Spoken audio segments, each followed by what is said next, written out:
Selamat sore Sobat Cyber, ketemu kembali di channel Kampung Cyber dalam acara ngobrol bareng di Kampung Cyber. Alhamdulillah pada sore hari ini ada tamu.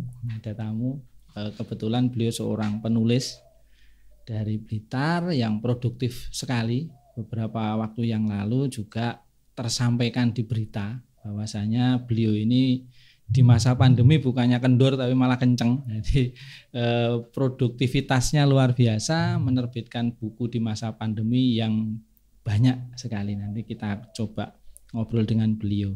Selamat sore Mas Heru. Ya, selamat sore ya. Sugeng rawuh di Kampung Cyber.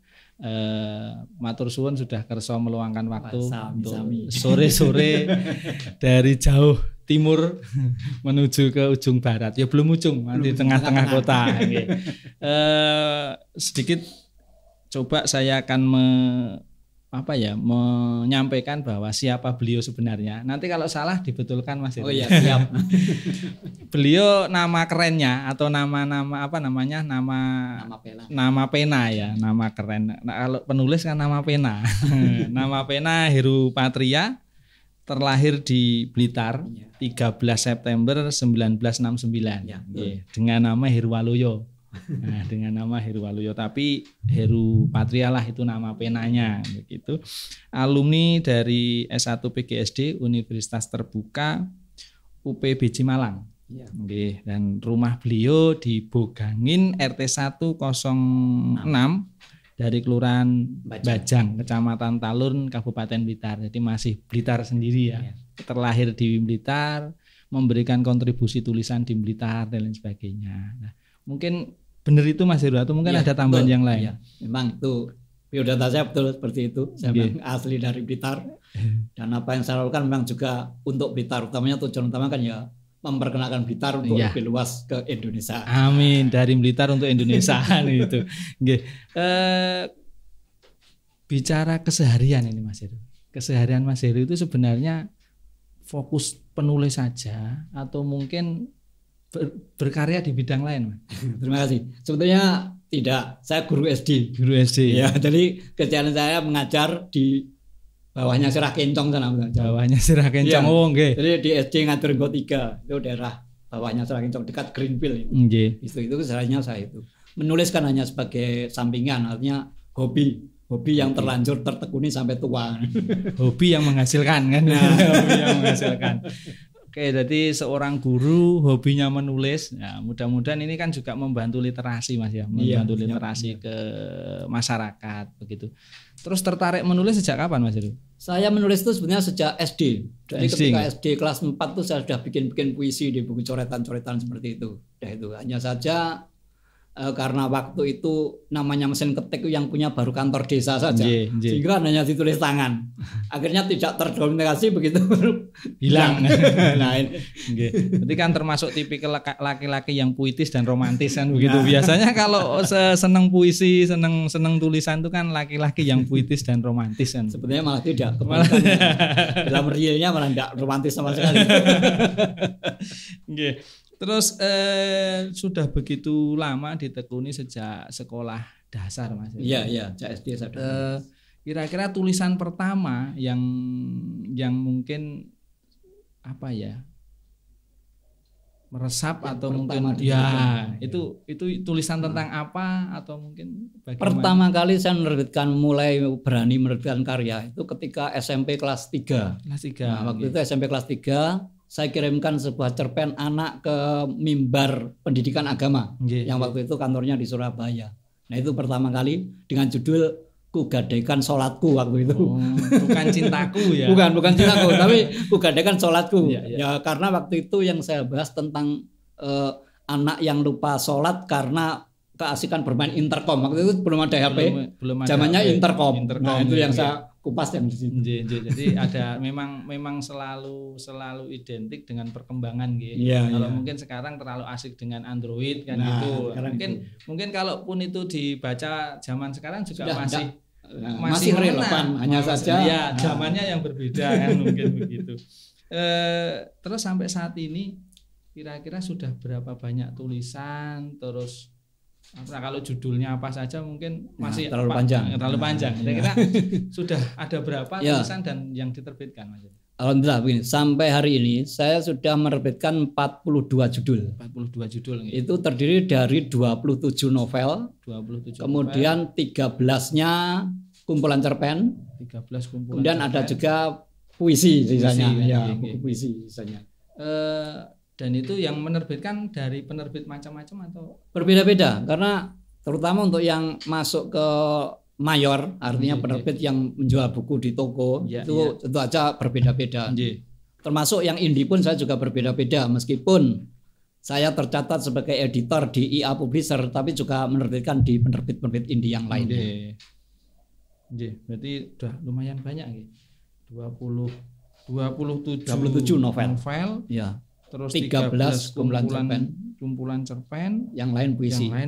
Ya. Dan alhamdulillah sebentar lagi mungkin 4 buku mau launching ini. 4 buku mau launching. Yang kebetulan ketiganya di penerbit mayor semua. Penerbit mayor semua. 2 cerita anak, kemudian yang 2 lagi cerita dewasa. 21 plus. Terus Mas, begitu banyaknya buku yang sudah dihasilkan dan diterbitkan dari Mas Heru Patria ini, kira-kira ruang tulisan atau mungkin bentuk-bentuk tulisannya macam-macam gitu. Iya, kalau saya menulis memang tidak memandang genre, artinya tergantung apa ide yang ada. Moodnya apa ditulis. Moodnya apa gitu yang saya tulis. Jadi saya tidak ikut pasar. Sekarang genrenya misalkan fantasi, saya tidak ikutan itu. Saya punyanya saya naskah ini, yang saya tulis ya itu. Sehingga ketika saya tawarkan penerbit ya terserah penilaian mereka bagaimana. Yang penting saya punyanya ya ini. Jadi tidak terbelenggu kreativitasnya kan begitu. Di dalam benaknya apa yaitu yang dituangkan dalam tarian pena. Tarian pena beliau. Sekarang nggak pakai pena, langsung ketik. Tapi kan tetap penanya kan tetap nggak bisa hilang, Mas. Kalau meskipun sekarang ketik. Tidak. Jadi saya tuh dalam menulis tidak pernah saya tulis pakai tangan dulu, tidak pernah. Jadi konsep saya tulis di HP, biasanya kalau konsep saya ketik di HP, konsepnya saja, dan langsung dituangkan ke laptop. Oh gitu ya. Iya. Terus kendala. Mungkin di awal-awal mau menuju buku yang saya hasilkan itu harus terbit kan begitu. Pernah mengalami kendala apa, Mas? Kalau kendala biasanya begini. Kalau kendala seperti pada umumnya penulis, kalau penulis itu biasanya kendala kan masalah teknis, artinya teknis ini. Kadang gaya kepenulisan. Ya. Setiap penerbit kan berbeda-beda, teks gaya penulisan yang diminta kan berbeda-beda. Nah itulah kesulitannya di situ. Kadang makanya kita harus selalu belajar dan terus belajar bagaimana bisa menciptakan gaya seperti ini. Nah, apalagi sekarang banyak platform penulisan platform digital penulisan banyak sekali. Nah, itu bisa jadi referensi kita. Meskipun di platform itu memang kadang-kadang ada yang kurang bermutu dalam artian karena mereka tidak ada seleksi. Kan semua naskah bebas masuk. Nah, ini. Jadi yang saya rasakan apalagi selama saya jadi mentor novel di FLP itu yang saya rasakan seperti itu. Banyak sekali teman-teman yang ingin mencoba nulis itu bingung dengan genre apa yang mereka kuasai karena banyaknya membaca berbagai platform itu. Terlalu banyak. Referensinya banyak, akhirnya malah bingung. Mending langsung ada mentor itu mungkin lebih pendampingan efektif kalau pendampingan bisa itu. Hanya alur dan arah minat dan kembali ke minat tulisan seseorang itu kemana. Kalau ada mentornya kan mungkin lebih mudah dan lebih indah endingnya begitu, Mas Heru. Terus kenapa kok menjadi tulisan atau menulis itu menjadi hal menarik bagi panjenengan? Pertama, menulis itu sebenarnya untuk terapi. Kalau saya katakan menulis itu untuk terapi. Artinya terapi begini. Ketika kita sedang merasakan ada suatu masalah, misalkan kesal terhadap apapun, itu daripada kita lontarkan kepada langsung, kan bisa menyakiti hati orang. Lebih baik kita tulis, kita jual malah menghasilkan uang. Nah ini. Dan itu kan yang memang memiliki kemampuan untuk terapi seperti ini. Itu Jadi bisa menjadi terapi. Artinya terapi mengobati sakit hatinya sendiri dengan jalannya. Toh di dalam tulisan kita bisa menjadi apa saja toh. Misalkan orang itu tidak suka pada kita, kalau dalam tulisan kita buat suka kan boleh. Nah ini menangnya penulis di situ. Bisa jadi Tuhan bagi tulisannya sendiri. Jadi memang terapi, tempat curhat gitu ya. Mending curhatnya adalah menjadi tulisan daripada curhat di medsos. curhat di medsos malah komennya ndak karuan, bikin sakit hati. Nah, mending ditulis saja. Jadi malah mending lebih efektif lah. Ya efektif dan menghasilkan. Kalau curhat di medsos itu menjadikan tulisannya menyakiti diri sendiri dan orang lain, ya ending-endingnya malah golek musuh kan gitu. Iya, betul. Jadi menarik ini. Kalau pengen curhat silakan ditulis. Suatu saat biar menjadi sebuah tulisan yang akhirnya bisa mungkin bisa jadi novel lah, mungkin jadi cerita fiksi atau apa. Di samping itu toh dengan begitu artinya kita bisa berbagi pemikiran dengan orang lain. Dan kan berbagi pengalaman. Siapa tahu orang lain bisa lebih baik dari kita akhirnya karena membaca itu. Ini menjadi catatan. Hal baru atau mungkin bisa menjadi motivasi lah. Nggih. Pernah nggak Mas menemukan sebuah kesulitan di saat apa ya baru menemukan ide terus mencoba dituangkan dalam sebuah tulisan, terus kira-kira pernah nggak Mas Heru itu mencapai titik apa ya namanya, titik jenuh atau titik di mana akhirnya blank, loh kok tulisanku larinya menjadi begini, itu pernah ngalami Mbak, dan solusinya gimana? Alhamdulillah kalau saya belum pernah mengalami hal seperti itu. Artinya mengalami stuck seperti itu saya belum pernah, memang saya akui. Karena apa? Ya selama ini namanya penulis itu dia harus didampingi dengan rajin membaca. Iya. Nah, artinya begini, ketika kita membaca, kita kan juga menyerap teori-teori yang ada di buku itu. Teori teknik penulisannya, teknik bahasanya. Nah, ini semakin banyak penulis membaca, maka dia tidak akan pernah mengalami kendala yang namanya stuck itu tadi. Nah, meskipun begitu, saya sendiri memang nggak yakin stuck itu sebenarnya hanya faktor pribadi ya. Artinya tidak ada faktor dari luar. Untuk mengatasi stuck, kalau saya ke teman-teman ini terutama, untuk mengatasi stuck, pertama stuck, kalau kita sudah berhenti betul-betul jenuh di titik jenuh, lebih baik jangan menulis dulu, dihentikan saja. Atau carilah hal-hal baru lagi, misalkan tinggi ngopi, tinggi dolan. Nah ini kan sudah bisa mengurangi stuck itu. Nah ini kejenuhan akan hilang dengan sendirinya kalau dibuat santai lagi. Biasa yang terjadi hal ini ketika, kenapa saya tanyakan begini Mas, mungkin apakah memang karena mereka tidak punya passion di menulis ya, atau mungkin kurang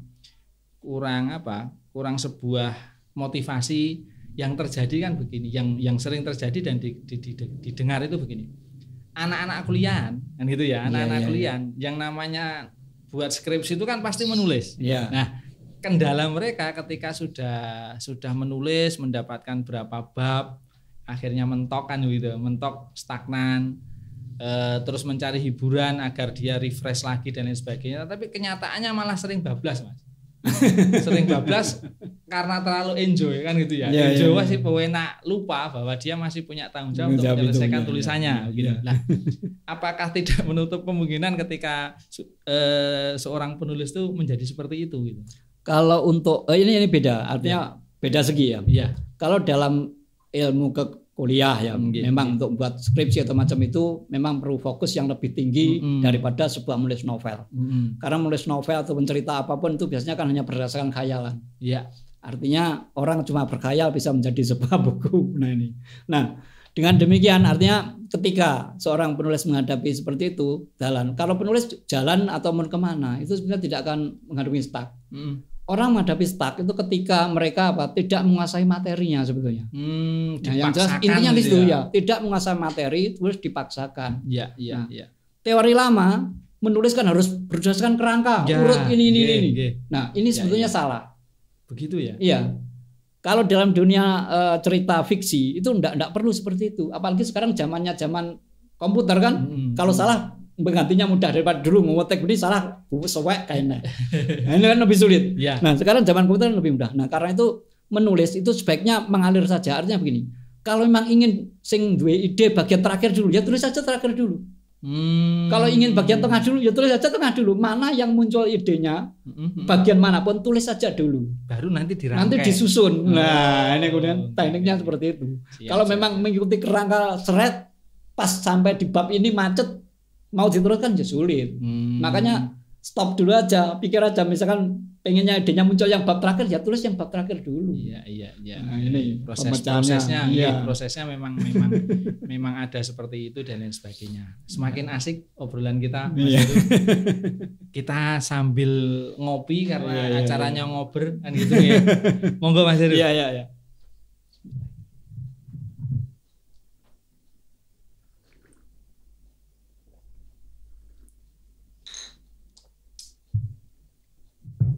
Semoga pas racikannya, kopinya pahit.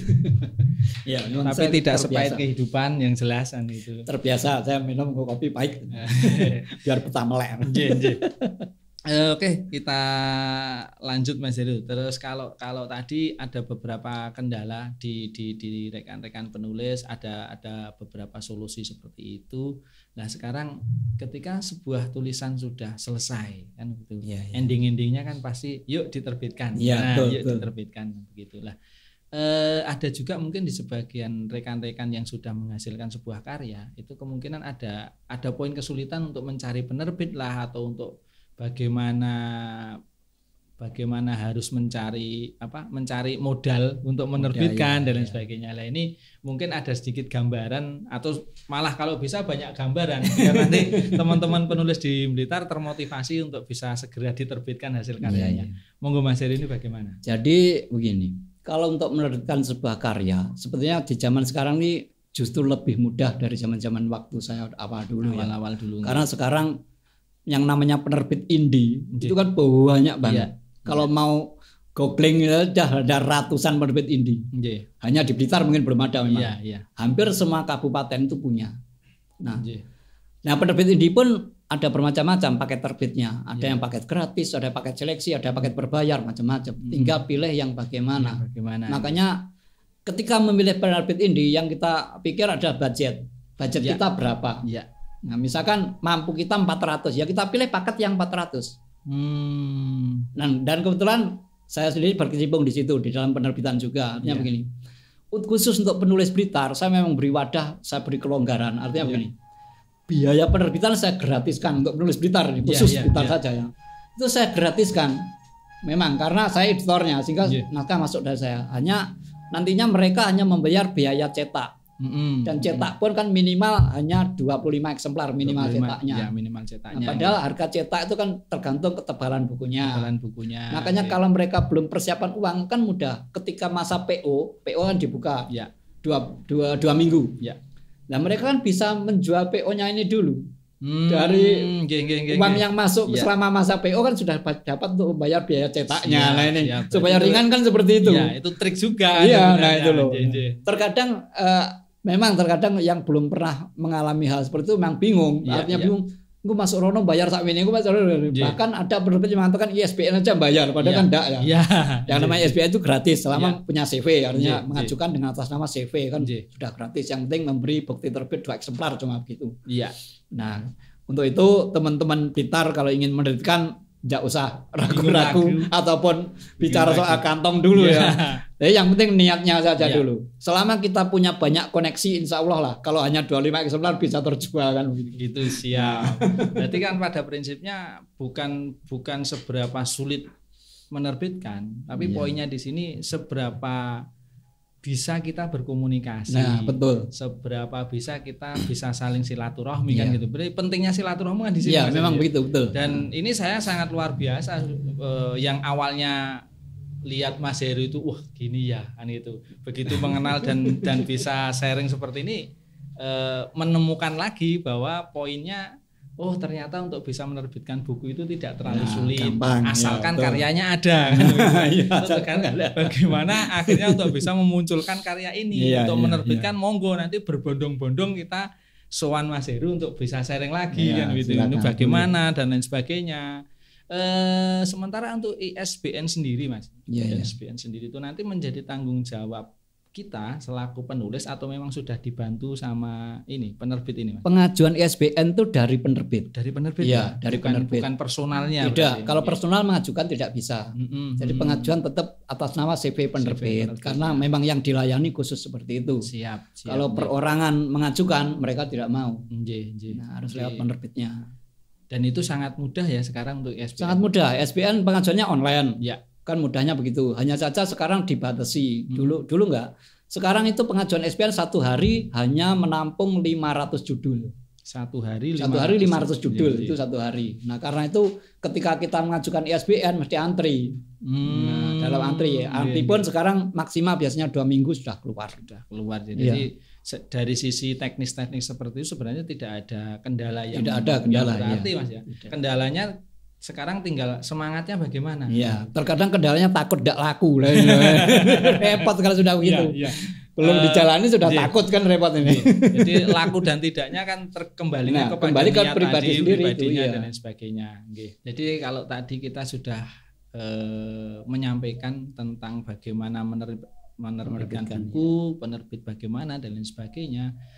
Sekarang gini Mas, apakah di Blitar ini sebenarnya penulis-penulis atau ada komunitas penulis yang sudah menghasilkan karya yang mungkin selama ini sudah interaksi dengan Mas Heru nih? Ya, terima kasih. Sebenarnya ada. Jadi di Blitar itu sebenarnya sudah ada yang namanya FLP, Forum Lingkar Pena. Itu sudah lama, cabang Blitar sudah ada sejak tahun berapa saya tidak tahu. Tapi itu sudah lama. Bahkan di Blitar juga punya yang namanya Temu Penulis Blitar. Nah, kebetulan di FLP sendiri punya beberapa kelas. Ada kelas puisi, kelas cerpen, kelas esai. Nah, selama ini yang sudah menghasilkan karya itu kelas cerpen dan kelas puisi. Kelas cerpen dan puisi. Nah, anak-anak ini mereka rata-rata bisa setiap 3 bulan sekali bisa menghasilkan satu buah antologi. Artinya mereka berkarya bersama, kemudian diterbitkan bersama-sama. Nah, ini memang ada. Jadi monggo untuk rekan-rekan pemuda-pemudi Blitar kalau memang yang ada yang berminat dalam dunia penulisan silakan gabung ke FLP. Nanti ada saya di sana sebagai mentornya. Siap.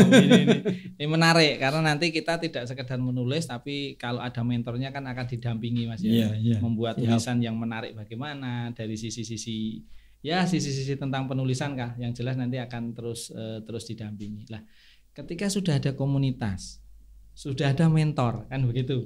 Untuk bisa semakin meningkatkan minat menulis, terus tentunya kan harus diimbangi dengan minat baca masyarakat. Nah, kalau penulis ada, terus orang sing moco lah kan gitu. Nah, ini kan juga menjadi satu kendala tersendiri. Mungkin tadinya teman-teman penulis yang sudah mempunyai semangat 45 ya sudah terbakar untuk terlalu menulis, tapi ketika melihat ternyata kok masyarakat minat bacanya begini. Nah, ini apa ada sesuatu yang kurang ini menurut panjenengan? Sebetulnya kalau minat baca itu tidak rendah. Terutama untuk Indonesia ataupun Blitar ya, khususnya Blitar. Minat baca masyarakat itu saya akui tidak rendah sebetulnya. Siap. Hanya saja karena kita sendiri tahu sekarang kan masa pandemi seperti ini. Apalagi sekarang anak sekolah maupun orang umum pegangnya cuma HP. Kalau untuk pegang buku saja saya kira nggak ada waktu biasanya kan seperti itu. Nah, karena itu untuk menyiasati seperti itu ada baiknya memang begini. Artinya peningkatan minat baca itu sebetulnya kan bukan tanggung jawab khusus penulis ataupun masyarakat, tapi juga ada sinergi dari pemerintah seharusnya. Artinya begini, selama ini di Blitar itu memang ada yang namanya literasi sekolah. Tapi pada kenyataannya kan hanya sekedar program belaka, tidak berjalan sebagaimana yang diharapkan. Ini kendalanya di situ. Sehingga sinerginya itu sekarang terputus. Betul, memang di Perpus Kearsipan ya itu sudah menjalin kerjasama dengan FLP juga, sering mengadakan acara. Hanya saja kan hanya terbatas itu saja. Artinya apa? Mereka kontribusinya itu kurang luas, kurang besar. Padahal program nasional sekarang literasi inklusi dalam arti orientasi kan kemasyarakatan. Nah ini loh. Ini yang harusnya diangkat sih yang dari masyarakat bawah dulu ya. Ini yang harusnya itu. Tapi kenyataannya yang diangkat itu orang yang punya nama-nama dulu. Itu bisa menjadi sebuah keresahan akhirnya ya. Keresahan teman-teman pemula atau penulis-penulis yang masih mau berangkat untuk bisa menjadi orang kan gitu ya. Kalau tadi Mas Heru menyampaikan penulis terkenal dan belum terkenal, tapi tetap embrionya kan tetap dari penulis yang awal-awal ini. Nah, mungkin harapannya mudah-mudahan pemerintah daerah baik itu pemerintah kota maupun kabupaten mendengar apa harapan dari teman-teman penulis ini untuk yuk dirangkul, yuk untuk bisa membuat karya, syukur-syukur dibiayai, yuk karyamu tak biayai. Itu yang diharapkan seperti itu. Nah, kita di sini mungkin berharap seperti itu kan begitu. Karena kebetulan di 2 pemerintah daerah ini ada dinas perpustakaan dan arsip sama-sama ada. Ya, sama-sama ada. Dan ironisnya bahwa di sini ada perpustakaan nasional loh. Iya. Ya termasuk luar biasa kan di Blitar ada perpustakaan nasional Bung Karno yang mungkin di situ bisa menjadi sebuah ruang tersendiri bagi teman-teman penulis dan bagi masyarakat untuk literasi ini jalan kan begitu. Nah kalau dilihat dari apa yang disampaikan tadi atau mungkin yang kita ketahui bersama bahwa memang literasi inklusi yang ada di Blitar ini belum begitu belum menyentuh masyarakat sepenuhnya. Jadi sudah berjalan tapi tetap masih ada kendala-kendala. Lah kerjasama yang terjadi antara komunitas dengan pemerintah daerah kan gitu akhirnya Mas. Yang mungkin menurut Mas Heru atau mungkin dari cara pandang teman-teman komunitas ini yang perlu ditingkatkan di poin mananya Mas? Begini, sebenarnya untuk kerjasama kita udah lama. FLP kerjasama dengan Perpus Bung Karno kan udah lama. Bahkan baru-baru ini ketika gencar melaunching literasi inklusi, kita sudah meluncurkan sebuah buku dengan judul Cerita Setelah Fajar yang mengupas tentang Bung Karno waktu itu. Sudah terbitkan tahun 2010 kemarin. Nah, poin-poin yang kurang begini, ruang sebetulnya diberikan bebas, sebebas-bebasnya ruang dalam arti untuk tempat ataupun sarana boleh dipakai di sana. Hanya saja yang namanya sebuah organisasi apalagi kepenulisan itu kan membutuhkan hal-hal yang di luar ruang ataupun apa itu. Nah, yang dibutuhkan apa? Support dalam arti bukan cuma support secara fisik tapi kan ya butuh finansial juga. Ini kembalinya kan ke situ. Nah, karena apa?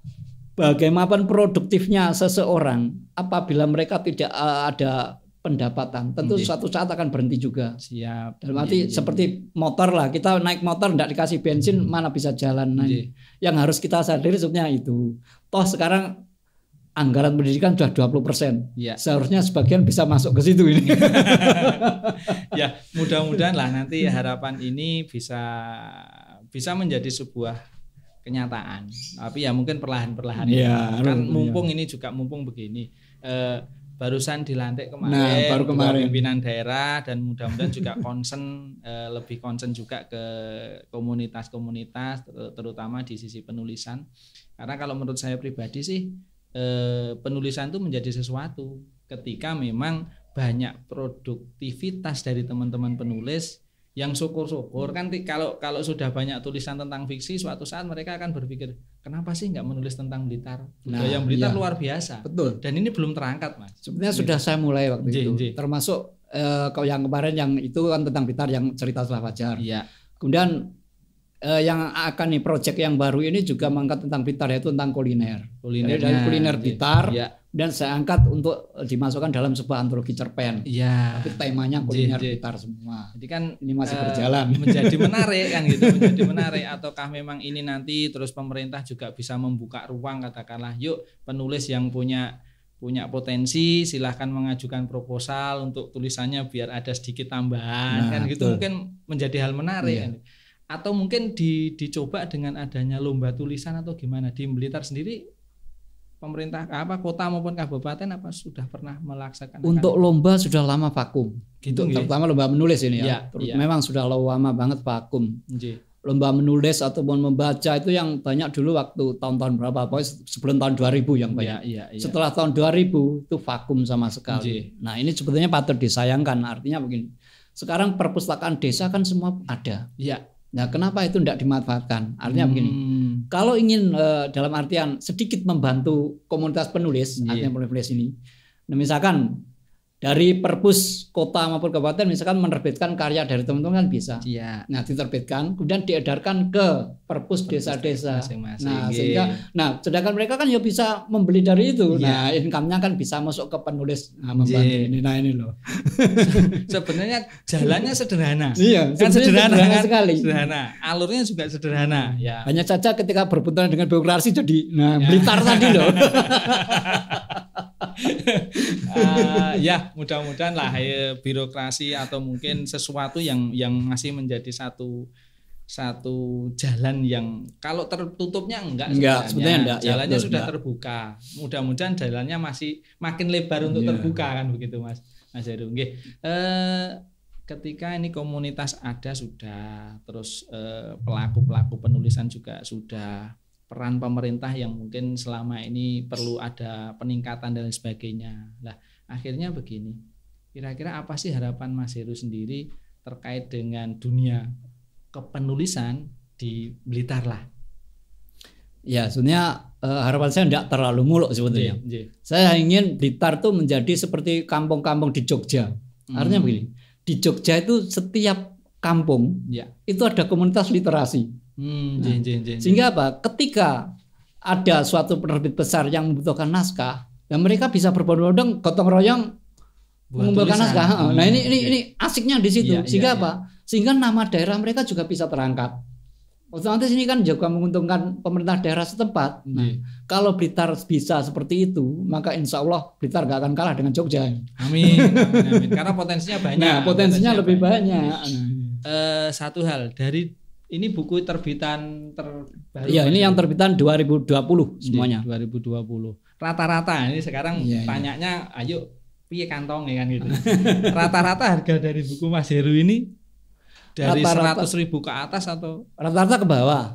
Harga buku saya rata-rata dari antara 50 sampai dengan 80. Belum pernah melebihi itu. Belum pernah melebihi itu nggih. Untuk bisa mendapatkannya langsung ke Mas Heru atau langsung ke saya atau langsung penerbitnya bisa. Kalau yang indie biasanya kan lewat penerbitnya atau lewat saya. Kecuali kalau yang masuk mayor silakan cari di toko. Jadi untuk bisa mendapatkan nanti buku-buku dari beliau bisa kita dapatkan. Mungkin nanti kita hubungi beliau atau bagaimana kita nanti sampaikan nomor teleponnya beliau untuk bisa mendapatkan buku-buku yang sudah dihasilkan beliau. Closing statement Mas Heru, harapan dan itu harapan, terus mungkin juga keinginan panjenengan. Kalau tadi kan disampaikan tentang nggak terlalu mulu untuk harapan bagaimana penulisan lah. Ini mungkin harapan secara pribadi nih, harapan secara pribadi Mas Heru terkait dengan terkait dengan posisi lah. Kalau posisi bahwa saya itu seorang penulis kan begitu, seorang penulis tapi kan juga seorang guru kan begitu. Ini monggo closing statement untuk kegiatan atau acara pada sore hari ini. Satu hal yang sangat-sangat saya inginkan dari dulu di Blitar yaitu ingin membangkitkan kembali apa yang pernah digagas oleh Mas Bagus Putuparto. Jadi ketika itu Mas Bagus pernah menggagas yang namanya sastra pedalaman. Waktu itu bagus banget. Waktu itu apa? Waktu itu betul-betul di setiap kelurahan itu ada komunitas-komunitas kecil yang memang sebagai pegiat literasi dalam bentuk apapun. Nah, alangkah baiknya dengan dunia digital ini kan makin mudah komunikasinya. Alangkah baiknya kalau ini dikembangkan kembali, artinya kita dihidupkan lagi sastra pedalaman ini sehingga di masing-masing desa maupun RT itu ada kelompok literasi. Sekecil pun enggak, meskipun anggotanya 1 sampai 5 orang kan enggak masalah. Nanti kalau satu kabupaten bisa jadi besar. Insya Allah kalau dengan begini maka literasi Blitar akan cepat berkembangnya. Amin. Ini harapan Mas Heru dan mudah-mudahan menjadi harapan kita bersama.